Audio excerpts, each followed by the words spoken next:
We're back to another another podcast. So we're doing this thing now where one of us comes with an idea and the other one doesn't know, and we just talk about it. So today we are gonna do an idea that we had a while ago, but we never did. We're gonna do red flags. Ooh, red flags. That's a good topic. Right. So the reason why I came up with this idea, we'll talk about our friend and the dating thing. Do you know what I'm talking about? I know exactly who you're talking So about. give us some background on this. I mean, essentially, our friend was met somebody online. They met for like one day and obviously like really hit it off. But background, they've been talking for a few weeks. Right. So they were talking for a couple of weeks online on this app, and they met up in person maybe a month later, and in person everything seemed super good. This is date number one, and for whatever strange reason our friend decided to sleep over at this person's house. They waking up, everything was good. They went to brunch. They did several things. This is now fast forward to like 4 p.m. Our friend, I guess, stayed at this person's house for basically the whole entire day and was told, by the way, I'm going to some dinner. With a friend that came down to visit me. Right. So a friend, his date said this friend came down to visit and I'm going to this dinner. Our friend was not invited to the dinner. And that was very strange. And he said the dinner would only last an hour. Mm-hmm. The dinner was going to last an hour. Fast forward 4 hours later, and this person has still not messaged him, hasn't said, oh, by the way, update, the dinner is lasting longer, kind of like ghosted him. So a few hours went by, and then his date messaged him and asked him, "Are you okay? Are you bored? Are you bored? Do you want me to come?" No, he asked, "Are you still there?" Oh yeah. And then, do you? Oh, and our friend said, "Yes, I'm still here." And then the date said, "Well, did you want me to come back?" And our friend was like, "Well, I thought you were coming back." And then no message from them. And then fast forward again, he comes over, and then they make up, whatever. Then the date invites him out. Oh, come over. We can hang out. We'll go out. So we drive our friend there. We get to the house, and they call him. And guess who does not pick up the phone? He calls him a lot too. Calls him from multiple phones. Doesn't call him. Ghosted him. So this is where I came up with the idea of red flags. Oh, yeah. And then the other thing that you left out, which I think is pretty juicy, as we were waiting outside, it was an apartment complex, by the way. As we were waiting outside, some little Twinkie mouse. little Twinkie mouse exited the apartment. I'm sure that was the other date from San Diego. That's some tea. Yeah, walking all funny. So, yeah, I mean, red flags. I feel like there was lots of red flags. So, in the spirit of having that scenario just happen last week, we're going to be talking about red flags and about what we see, what kind of red flags we look at, and what kind of red flags maybe you should consider, because things like this may happen. I mean, so one of the red flags I have, so I actually wrote a song about it called Scam Artist, is about when you meet people and they start giving you all these great details about their lives. Like this one red flag I had, the guy told me that he lived in a mansion, that he only takes private jets everywhere. I mean, but is that necessarily a red flag? Because there are people that, I know. There you go. I know, exactly but like that. But to me, when you start messaging, I never told you that about me when I first met you. I try to keep it all secretive about my life. But me too. When you start, he had private jets.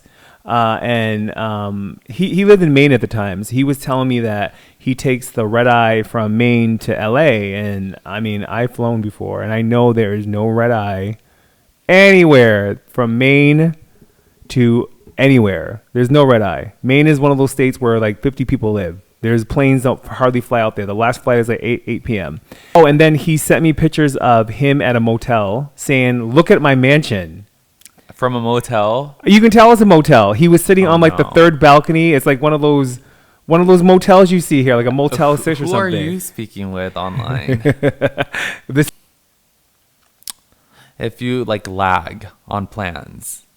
So if you say, let's do this, let's go out, let's do that, and then you don't follow through with them, or you like cancel, or you push back dates, like that, to me it's such a red flag, because it means that they're not serious about you.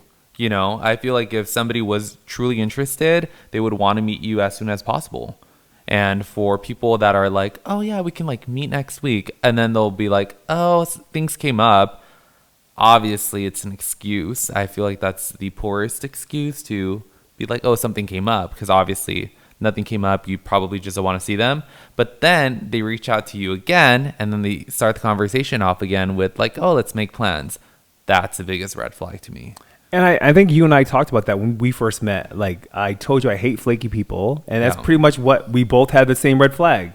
That when people start making plans and you make plans and they cancel, or when they make plans with you and tell you, or they say, "Oh, I don't know, I'm not sure yet. I'll let you know." That to me, as well, is like they're waiting for something better to come along. Right. Yeah. So far, both of these red flags kind of sound like all the red flags that our friend had. Okay, so another red flag, personally, would be people that drink excessively or only want to meet you when they're going out.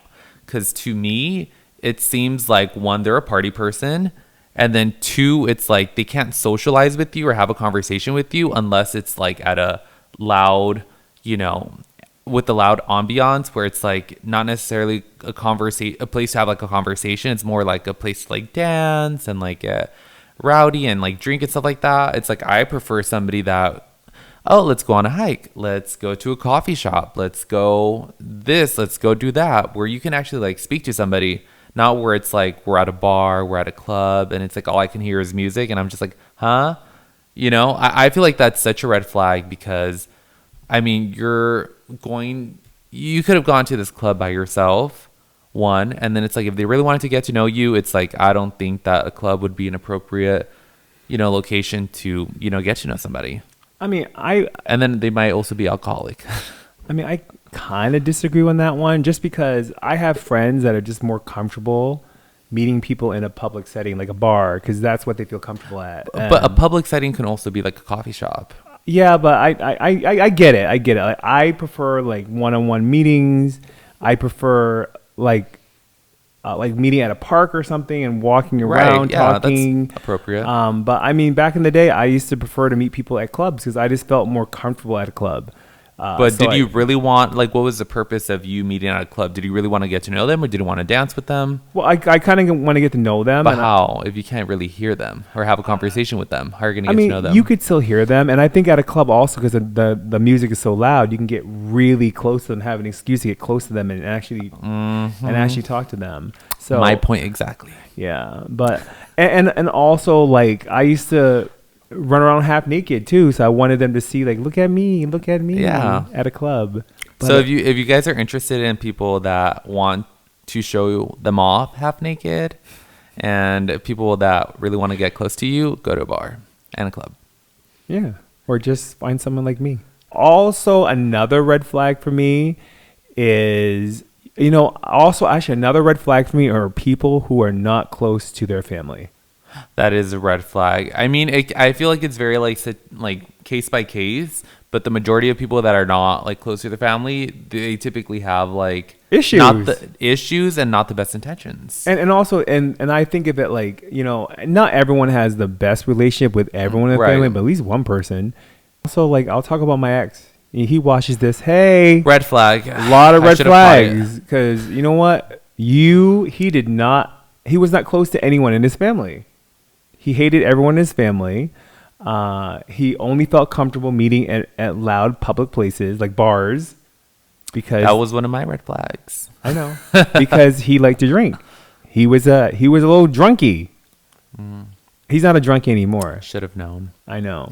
Oh, there was a lot that happened with our friend that even happened after all this that if we even tell you, you probably won't believe us because it's crazy. But Yeah, it's like something that I mean, it's not even out of like a book or like a movie because like this is just insane.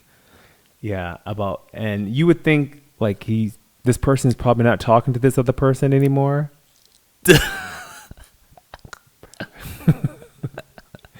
Any sane person wouldn't, but Any sane person.